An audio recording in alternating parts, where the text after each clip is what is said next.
નમસ્કાર, speed news સાથે હું છું ઝિલન। સૌપ્રથમ વાત કરીએ લોકસભાની ચૂંટણીને લઈ કોંગ્રેસ અને આપ વચ્ચે ગઠબંધન નહીં થાય। બેઠકને લઈને બંને વચ્ચે સહમતિ નથી સધાઈ। આપ કોંગ્રેસને 2 લોકસભા બેઠક આપવા માંગે છે, જ્યારે કે કોંગ્રેસ 3 બેઠકથી ઓછામાં માનવા તૈયાર નથી। કોંગ્રેસ અને આપમાં 3-3ની ફોર્મ્યુલા પર ચર્ચા થઈ હતી। જો કે રાહુલ ગાંધી સાથે મળેલી બેઠકમાં સહમતિ ન સધાતા હવે કોંગ્રેસ અને આપ વચ્ચે ગઠબંધન નહીં થાય। એર સ્ટ્રાઇકને લઈ સરકારનું પહેલું નિવેદન। કેન્દ્રીય મંત્રી વીકે સિંહે આતંકીઓના આંકડા જાહેર કર્યા। એર સ્ટ્રાઇકમાં 250થી વધુ આતંકી માર્યા હોવાનું જણાવ્યું। વીકે સિંહે જણાવ્યું હતું કે બાલાકોટમાં માત્ર એક જગ્યાએ જ એર સ્ટ્રાઇક થઈ હતી। રહેણાંક વિસ્તારથી દૂર એર સ્ટ્રાઇક કરી હોવાનું જણાવ્યું। પાકિસ્તાને ફરી એકવાર સીઝફાયરનું ઉલ્લંઘન કર્યું। પાકિસ્તાને નૌશેરા સેક્ટરમાં ફાયરિંગ કર્યું, ત્યારે ભારતીય સેના દ્વારા વળતો જવાબ આપવામાં આવ્યો। જમ્મુ કાશ્મીરના પુલવામામાં સુરક્ષા બળો અને આતંકીઓ વચ્ચે અથડામણ થઈ। સુરક્ષા બળોએ 2 આતંકીઓને ઠાર કર્યા। ત્યારે હજી પણ 2 થી 3 આતંકી છુપાયા હોવાની આશંકાને લઈ સેના દ્વારા સર્ચ ઓપરેશન ચાલી રહ્યું છે। બંને તરફથી સતત ફાયરિંગ થઈ રહ્યું છે। નૌસેનાના પ્રમુખ એડમિરલ સુનિલ લાંબાએ પાકિસ્તાન પર નિશાન સાધતા જણાવ્યું કે ભારત એક દેશના આતંકવાદથી ગંભીર રીતે પીડિત છે। આ સાથે જ તેમણે દાવો પણ કર્યો છે કે આતંકવાદી હવે સમુદ્રના રસ્તે હુમલો કરવાનું ષડયંત્ર રચી રહ્યા છે અને આ અંગેની ટ્રેનિંગ પણ આતંકીઓને આપવામાં આવી રહી છે। સુનિલ લાંબાએ જણાવ્યું હતું કે ભારતે આટલા વર્ષોમાં આતંકવાદના ઘણા રૂપો જોયા છે અને દુનિયાના આ ભાગમાંથી કોઈક જ દેશો આતંકવાદના સકંજામાં આવવાથી બચી ગયા છે। હાલના સમયમાં આતંકવાદ જે પ્રમાણે વૈશ્વિક થઈ ગયો છે તેનાથી ખતરો વધી ગયો છે। ભાજપ 2019ની લોકસભાની ચૂંટણી રાષ્ટ્રવાદના મુદ્દા પર લડવા જઈ રહી છે। ભાજપ વિકાસના મુદ્દા સિવાય આ વખતે રાષ્ટ્રવાદની ધાર એક મુદ્દો હશે। થીમ લાઇન રાષ્ટ્રવાદ રહેતા ભાજપ પાકિસ્તાનની એર સ્ટ્રાઇકને હવે ચૂંટણી મુદ્દો બનાવશે। ગત લોકસભા ચૂંટણીની જેમ આ વખતે પણ ગીતકાર પ્રસૂન જોશીએ ગીત તૈયાર કરવા જણાવ્યું છે। આ ગીતના શબ્દો નામુમકિન ભી અબ મુમકિન હૈની સાથે कसम है मुझे इस मिट्टी की मैं देश नहीं झुकने दूंगा એ છે। પ્રધાનમંત્રીએ પણ રાજસ્થાનના ટોંકના ભાષણમાં આ ગીતની પંક્તિનો સમાવેશ કર્યો હતો। ભાજપે આ અંગેનો એક વિડીયો પણ જાહેર કર્યો છે, જેમાં કેન્દ્ર સરકારની તમામ યોજનાઓનો સમાવેશ કરાયો છે। લોકસભાની ચૂંટણીને લઈ પ્રધાનમંત્રી નરેન્દ્ર મોદી આજે ઇન્દોરની ધારમાં પહોંચશે, જ્યાં તેઓ એક સભાને સંબોધન કરશે। પાકિસ્તાન અને પીઓકેમાં હજી પણ 16થી વધુ આતંકી કેમ્પ સક્રિય છે, ત્યારે આતંકી કેમ્પને લઈ આઈબીએ ઇનપુટ આપ્યા છે। પાકિસ્તાનમાં 5 અને પીઓકેમાં 11 આતંકવાદી કેમ્પ છે। આતંકવાદી કેમ્પમાં આઈઈડી બ્લાસ્ટ, સ્નાઇપર અટેક, પાણીની અંદર હુમલો અને ડ્રોન ઉડાવવાની પણ ટ્રેનિંગ કેમ્પમાં આપવામાં આવી રહી છે। 2018માં કુલ 560 આતંકવાદીઓને ટ્રેનિંગ આપવામાં આવી રહી છે। કપિલ સિબ્બલે કરેલા ટ્વીટનો વળતો જવાબ કેન્દ્ર સરકારના મંત્રી રાજ્યવર્ધનસિંહ રાઠોડે આપ્યો હતો। તેમણે જવાબ આપતા જણાવ્યું કે જો આપને સ્ટ્રાઇકના પુરાવા જોઈતા હોય તો બાલાકોટ જાઓ।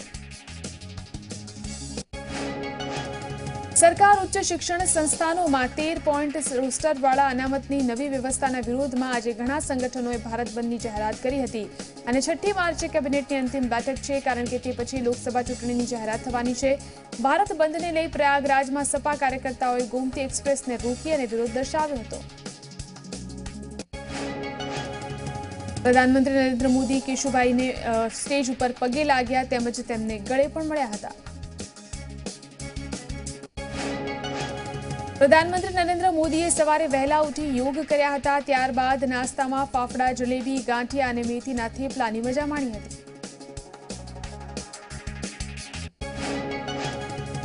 પ્રધાનમંત્રી મોદી મિશન ગુજરાત અંતર્ગત ગુજરાતમાં હતા, ત્યારે પોતાના પ્રવાસના બીજા દિવસે પ્રધાનમંત્રી મોદીએ ગાંધીનગરના અડાલજ અને કોબા રોડ પર તૈયાર થનાર અન્નપૂર્ણા ધામની તકતીનું લોકાર્પણ કર્યું હતું। પ્રધાનમંત્રી અન્નપૂર્ણા ધામ ટ્રસ્ટ દ્વારા તૈયાર થનારી વિદ્યાર્થી હોસ્ટેલ, ભોજનાલય, લાઇબ્રેરી અને સ્પર્ધાત્મક પરીક્ષાના તાલીમ કેન્દ્રોનું પણ ખાતમુહૂર્ત કર્યું। ટ્રસ્ટી દ્વારા પ્રધાનમંત્રીનું ભેટ સોગાત આપી સ્વાગત કરવામાં આવ્યું હતું। આ પ્રસંગે મુખ્યમંત્રી વિજય રૂપાણી, ઉપમુખ્યમંત્રી નીતિન પટેલ સહિત અન્ય નેતા પદાધિકારીઓ પણ ઉપસ્થિત રહ્યા હતા। अन्नपूर्णा धामनी महाशिवरात्रिना पावन दिवसे धार्मिक विधि योजाई हती। बपोरे शुभ समय अन्नपूर्णा माताजीनी, खोडियार माताजी, अंबाजी माताजी सहितना देवोनी मूर्तिने प्रस्थापित करवामां आवी हती। तो आजना खातमुहूर्तने लई हजारोनी संख्यामां लोको उपस्थित रह्या हता। प्रधानमंत्री श्रमयोगी मानधन योजना कार्यक्रममां बोलाचाली थई। वडोदरामां उडेराना पंचायत सभ्य अने प्रमुख वच्चे जाहेरमां उग्र बोलाचाली थई हती। प्रधानमंत्री मोदीए मां अन्नपूर्णाना प्राण प्रतिष्ठा महोत्सवमां हाजर रहेवा बदल धन्यता अनुभवी हती। साथे ज अन्नपूर्णा धाममां प्रसादमां छोड आपवामां आवे तेवी अपील करी हती। तो बेटी बचाओनी पहल करता कह्युं के लेउआ पाटीदारना घरे दीकरी जन्मे तो अन्नपूर्णा धाम आवी आ प्रसाद रूपी छोड लई जाय। प्रधानमंत्रीए सरदारने जातिना रंगे रंगावानुं काम करनारा माटे श्रेष्ठ उदाहरण आप्युं हतुं। अंते प्रधानमंत्रीए मंच परथी फरी एकवार 2019ની ચૂંટણીમાં જીતનો વિશ્વાસ વ્યક્ત કર્યો હતો।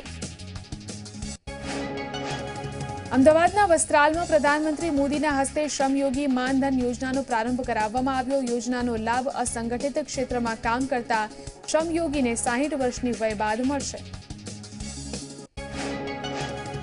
श्रमयोगी योजनाનો લાભ 18 થી 40 વર્ષની વયના શ્રમિકો મેળવી શકશે। યોજનાનો લાભ મેળવવા માટે લાભાર્થીઓએ દર મહિને અચૂક ચોક્કસ રકમ જમા કરાવવાની રહેશે। વચગાળાના બજેટમાં જાહેર કરાયેલા શ્રમયોગી માનધન યોજનાની આજથી પ્રધાનમંત્રીના હસ્તે પ્રારંભ કરાવાય। યોજનાનો લાભ લેવા માટેનું રજીસ્ટ્રેશન આજથી શરૂ થઈ ગયું।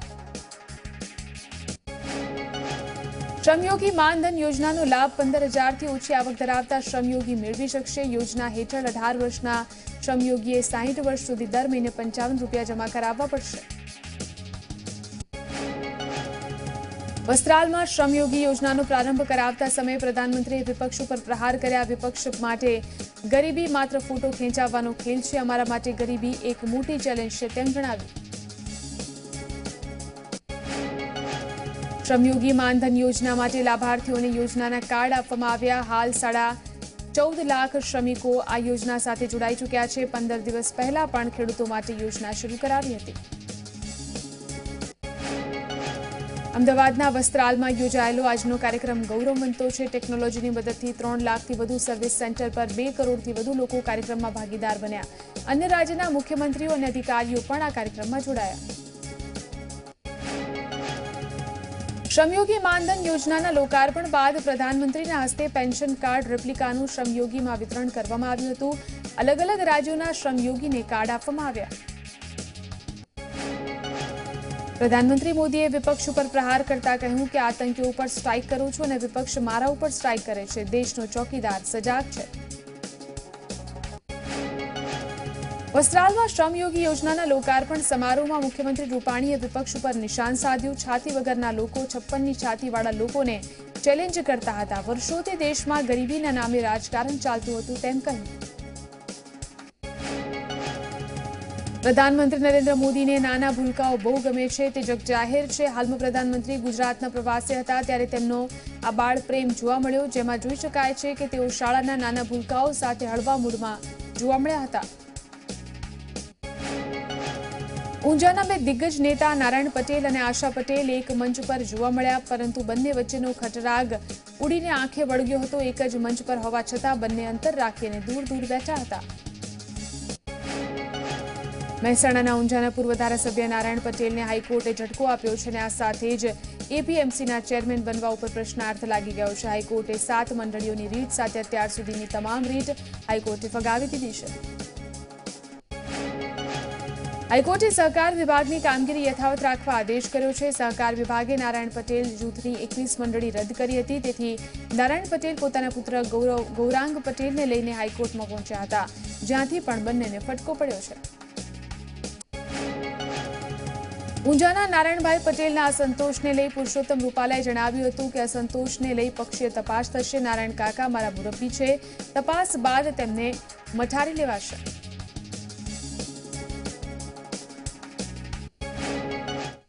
તો સ્પીડ ન્યૂઝમાં હાલ રોકાઈશું એક બ્રેક માટે।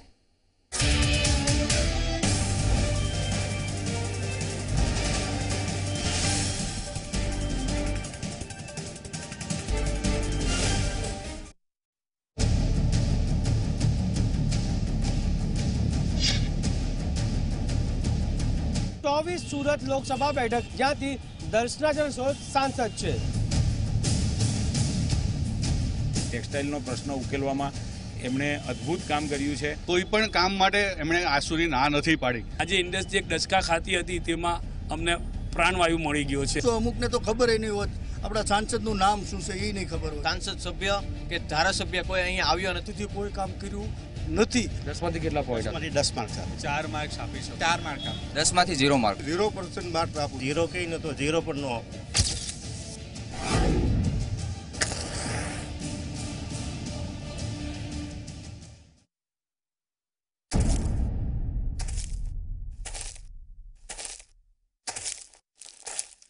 ચૂંટણી આવી ગઈ છો મારો બપોલિયો, વોટ આપવાના છો ને? આપજો પાછા।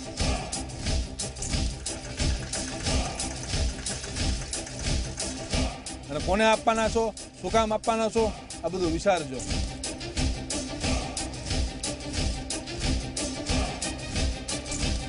બધું હું પૂછવા આવું છું તમને વોટ યાત્રા લઈને।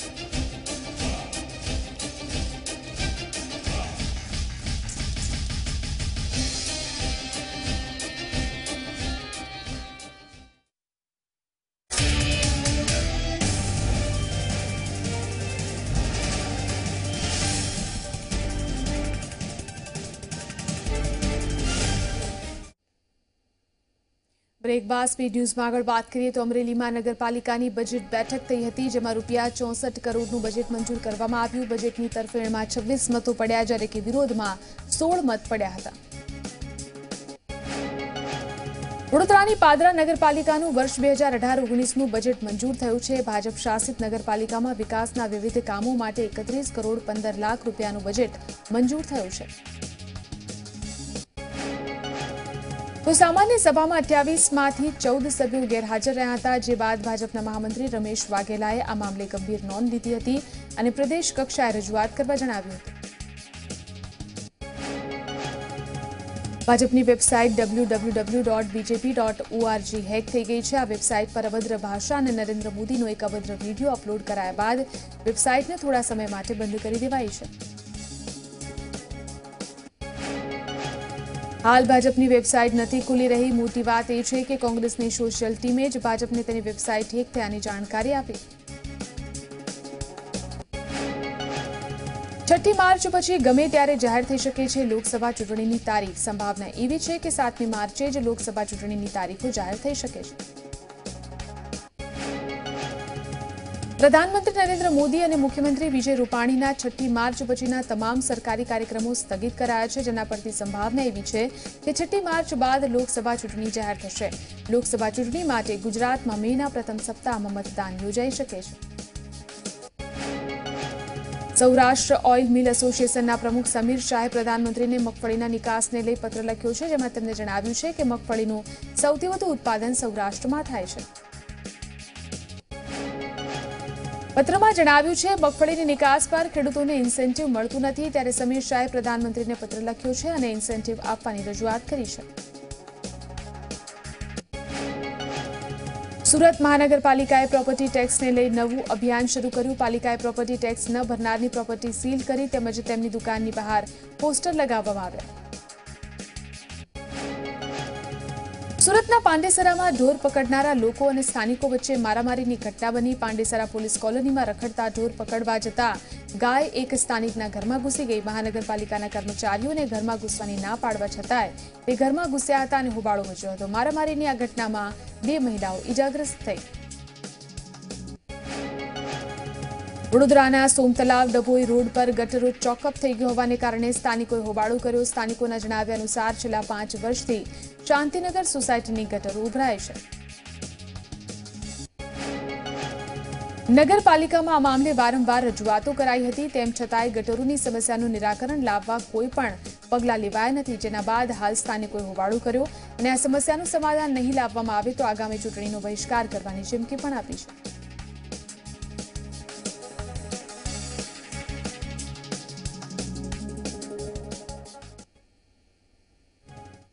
તો ચૂંટણીના પર્વ પહેલા મતદારોનો મિજાજ જાણવા માટે ઝી 24 કલાકની વોટ યાત્રા પહોંચી જૂનાગઢના સુખપુર ગામે। તો ચાલો જાણીએ શું કહે છે અહીંની જનતા.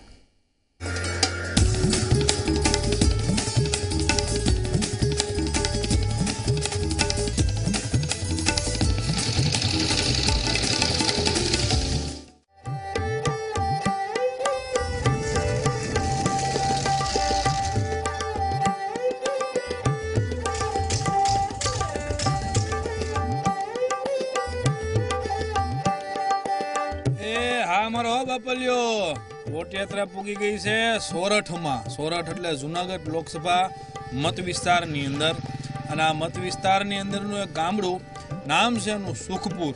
તો હાલો વોટ યાત્રા લઈને આ સુખપુર ગામમાં જાણી અને લોકોના મન દુઃખ શું છે આ ચૂંટણી લઈને એ જાણવા જઈ આ વોટ યાત્રામાં. હાલો સુખપુર.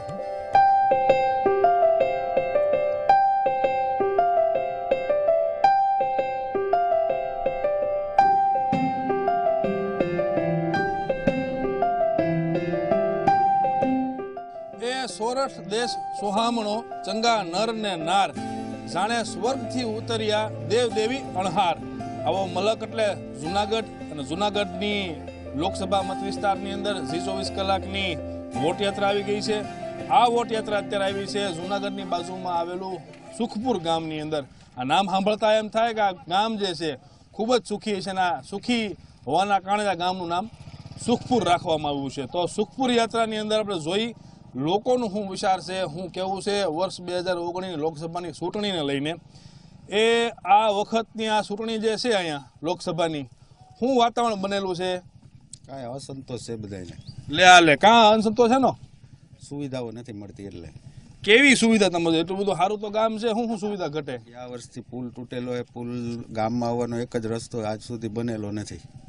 કોઈને કેવું પડે કે સપના આવે કોઈને? રજૂઆત તો કરેલી છે પણ કોઈ કઈ ધ્યાન દીધેલું નથી. ક્યાં ક્યાં રજૂઆત કરી? શું રજૂઆત કરી તમે? ટીડીઓને કરેલી છે, કલેક્ટરને રજૂઆત કરેલી છે, અમારા MLA કરેલી છે, બધાઓને રજૂઆત પરિપત્ર લખીને મોકલેલા છે. અહીંથી મંજૂર થઈ ગયું એવું કે કોઈ કામ ચાલુ કે ગ્રાન્ટ આવી નથી. થઈ જશે એવી વાતો કરે બધા. કેટલાક સમયથી આ પુલ તૂટી ગયેલો છે? 7મા મહિનાથી. તો કોઈ હજી સુધી જોવાય નથી એવું? એક વખત જોઈને વયા ગયા ટીડીઓ ને બધા, એટલું કામ કરીને વયા ગયા. એટલો રસ્તો કે ચાલુ થઈ ગયો, હવે ગ્રાન્ટ આવશે પછી કરશું. ભારે કરી આ રસ્તો, આ પુલ જે છે એ આપણે દેખાડી દઈએ. ભાઈ જે જોવાની કીધું સુખપુરના કે આ રસ્તો તૂટી ગયેલો છે હોત આપણે દેખાડી દઈએ અહીંયા, કે ઘણી વખત રજૂઆત કરી પણ હજુ સુધી હંધાણો નથી. થઈ જાય કેદી થઈ જાય એવું અહીંયા બધા પૂછે છે સુખપુરમાં. ત્યારે સુખપુરની અંદર બીજું વાતાવરણ કેવું છે ચૂંટણીનું એ પૂછીએ આપણે. શું લાગે છે આ વખતે ચૂંટણીમાં મત દેવા જવાના છો? મત દેવા તો જવાના છે. દેજો બધા, બીજા બધા લઈ જાઓ. ખેડૂત જે દેખાતી છે સરકાર, એમાં મતદાન દેવાના છે. આ વખતે વણુકું વરહ કેવું છે, શું લાગે તમને? વરસ તો સાધારણ છે, બહુ કઈ થોડુંક પાણીની ખેંચ છે પણ રડી ગયું થોડુંક, એવું છે, બીજું કઈ નથી. ને આ સરકારે તો બજેટમાં તો 6,000 રૂપિયા આપ્યા છે, અને વીમા સહાય ને સબસિડી. 6,000 સાહેબ શું થાય ભાઈ? કઈ થાય નહીં. કઈ બીજું શું જોઈએ? આમ જોઈએ જો એ લોકો જે બધા ડિપાર્ટમેન્ટમાં બેઠા છે એ બધાને તો ખબર પડે ને કે કેટલા રૂપિયા હોય તો મહિનો જાય કે 6 મહિના જાય, તો એ 6,000 રૂપિયા આપી એને ખેડૂતને શું બનાવે છે? એવું જ લાગે છે ને. શું જરૂર લાગે છે આ વિસ્તારમાં ખેતીને લઈને? શું હોવું જોઈએ? અમારા સરકારની કોઈ પણ સહાય, કોઈ પણ 6,000 રૂપિયા અમારે કાંઈ જોતું નથી, અમારે કંઈ જરૂર નથી. અમારે કુદરત મહેરબાન હોય અને સરકાર પોષણનો ભાવ આપે, ખાતરના જે ભાવ એના મન પડે જેટલા ભાવ વધારી દે, એનો ભાવની અમારી સબસિડી નથી જોતી. ભાવ ઘટાડો અને સ્ટાન્ડર્ડ વસ્તુ છે આપે. સરકાર બધું ભ્રષ્ટાચારની અંદર ખાઈ જાય છે.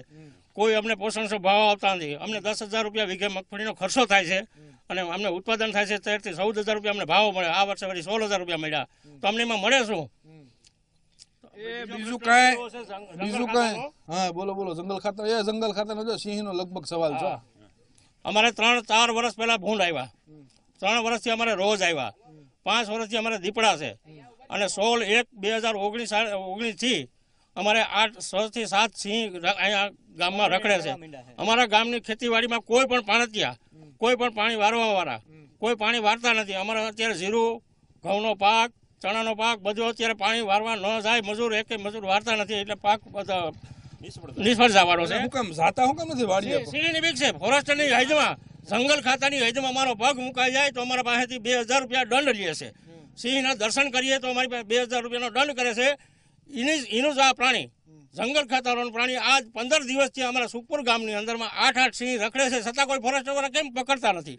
એટલે સિંહ ને કઈ નહીં કરવાનું, માણસ એ બાજુ વાડી બાજુ જાય ને કઈ કરે તો દંડ કરવાનો. એની હદમાં અમે જોઈએ ને તો પણ અમારી પાસે દંડ વસૂલે છે. તો એનું પ્રાણી આજ 15 દિવસથી આ સુખપુરની હદમાં નાના એવા ગામમાં કોઈ પણ ત્યાં રાતે થતા નથી. જે બી વાળાનો અન્યાય છે, અમારી પાસે દિવસનો પાવર આપતા નથી, રાતનો પાવર આપે છે. તો રાતનો પાવર આવે છે તો અમારે પાણી ભરવા ક્યારે જવું? એટલે આ જો ભારે કીરી, આ જો આ સિંહના કારણે ખેતી થતી નથી અને તકલીફ થાય છે. જે સગવડ મળવી જોઈએ સરકાર તરફથી સિંહની જે બીક છે એ પ્રકારની કોઈ સગવડ અહીં મળતી નથી. વાત કરી તો આ સગવડ પૂરી જે સાંસદની ગ્રાન્ટ હોય, ગ્રાન્ટમાંથી કેટલા કામો થયેલા છે, કેટલી ગ્રાન્ટ વપરાયેલી છે, શું થયેલું છે? એટલા બધા કોઈ સંસદની ગ્રાન્ટમાંથી કામ થયેલા નથી. જો આ તમારી નજર સામે એક તો પુલ છે, રસ્તા છે, જુનાગઢથી એકદમ નજીક છે, તો આજે પણ એસટીની સુવિધા નથી. માત્ર જુનાગઢથી 12 કિલોમીટર દૂર છે, છતાં આઝાદ થયા તો 70 વર્ષની અંદર એસટીની સુવિધા નથી મળી. બસ આવતી નથી. અને અનેક વખત લેખિત મૌખિક બધી રજૂઆતો પણ કરેલી છે, સાંસદને પણ મળેલા છે, છતાં પણ એસટી નથી આવી. તો અમારા બાળકો અહીંથી સ્કૂલે જવા માટે કે લેડીઝને કંઈ આવવા જવા માટે બહુ મોટી તકલીફ છે. જવાનું ને એવું કરવાનું છે, હાલીને જવાનું અહીંયા રોડ સુધી, અને ત્યાંથી કંઈ રિક્ષા કે જે કંઈ વાહન મળે તેની અંદર બેસીને જવાનું. લ્યો સાંભળો, આ સુખપુર ગામની અંદર 70 વર્ષથી હજી સુધી બસ નથી આવી. કોઈ દિન ક્યાંય જવું હોય જુનાગઢથી 12 થી 13 કિલોમીટર થાય તો હાલીને જવાનું અને રિક્ષામાં જવાનું કે પોતાનું વાહન હોય ઠીક છે, નહીં ભાઈ ઘરે રહેવાનું. એ બીજું પૂછી કાકા શું કેવું છે સુખપુર ગામમાં આ વખતે મતદાન કરશો, કયા કયા મુદ્દાઓને ધ્યાનમાં રાખશો? મતદાન તો કરશું સાહેબ. ભાજપ સરકાર સારી છે, અમને મજૂર માણસને બધાને કાર્ડ આપ્યા, બધી સુવિધા બહુ સારી છે. કોંગ્રેસના રાજમાં ઉપરથી રૂપિયો આવતો 90 પૈસા ખવાઈ જતા, બરોબર 10 યુઝ પૂગતું. તો અમારે વંથલી તાલુકાનું સુખપુર ગામ સીતારામનગરમાં અમે રહીએ છીએ. ત્યાં અમારે સીમશાળા છે, બરોબર, લગભગ 7 લાખના ખર્ચે સીમશાળા બની છે. તો ત્યાં આપણે તાળા મારી દીધા છે. તાળા મારવાવાળા બેન છે શિક્ષિકા, ડેપ્યુટી શિક્ષણ અધિકારીના ઘરના જેઠવા અટક છે એની. હવે 60 બ્લોક છે અમારે ત્યાં કાયદેસર ગામ તળમાં. અમારે જગ્યા છે લગભગ 100 બ્લોક છે. તાળું શું કામ મારી દીધું નિશાળમાં? પણ એને અહીંયા છે ને મારે અહીંયા કે મારે જિંદગી કાઢવાની, મારે અહીંયા નોકરી પૂરી કરી દેવાની કે એમાં એના ઘરનાને મળી અને એની આ રસ્તો થોડો ખરાબ હતો અમારે. તો અમારે ત્યાં 5-6 છોકરા છે, બરોબર, રસ્તામાં દીપડા આવે તો અમારે કરવું શું? એટલે જો છોકરા નિશાળ જાય તો દીપડા આવે એ બીક છે, અને એવી આવા વાતાવરણ હોય છે નિશાળના તાળું મારી દીધું એવું અહીંયા સુખપુરના ગામના કેવું છે? શું હોવું છે આ બધી વસ્તુનું? શું માંગ શું છે તમારી, ઈચ્છા શું છે, આમાં શું થવું જોઈએ? મારી માંગ છે જે પારદર્શક એવું છે કે ભાજપ સરકાર એવું છે કે આખું શહેરી તરફ આખું નમેલું છે. ગામડાની પબ્લિકને કોઈ ઉદ્યોગીકરણ કે કોઈ સવલત જે જોઈએ છે એના તરફે કોંગ્રેસ કે ભાજપ એમાં બેમાં એકમાં હારા બેઠ જ નથી. અમને તો એમ થાય કે ખરેખર ગામ ભેગું થઈને નોટોમાં મત દઈએ કે હાવ દેવા ન જાય એવું વાતાવરણ આખું ઊભું કરી દીધું છે. એટલે આ ચૂંટણીની અંદર આ સુખપુર ગામના જે દુઃખ સાંભળતા ગામના લોકો એવું કહે છે કે નોટામાં મત દેવાનું મન થાય છે એમને. સરકાર કોઈ પણ હોય પણ ગામડા સામું કોઈ જોતું નથી એવું આ લોકોનું કહેવું છે. તો હાલો વોટ યાત્રામાં બીજે ગામ.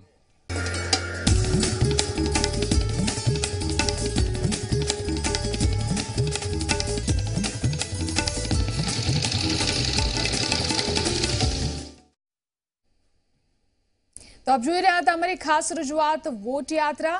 થોડાક જ સમયમાં વધુ સમાચારો સાથે અમારા સહયોગી મિહિર આપની સાથે જોડાશે. આપ જોતા રહો ઝી 24 કલાક.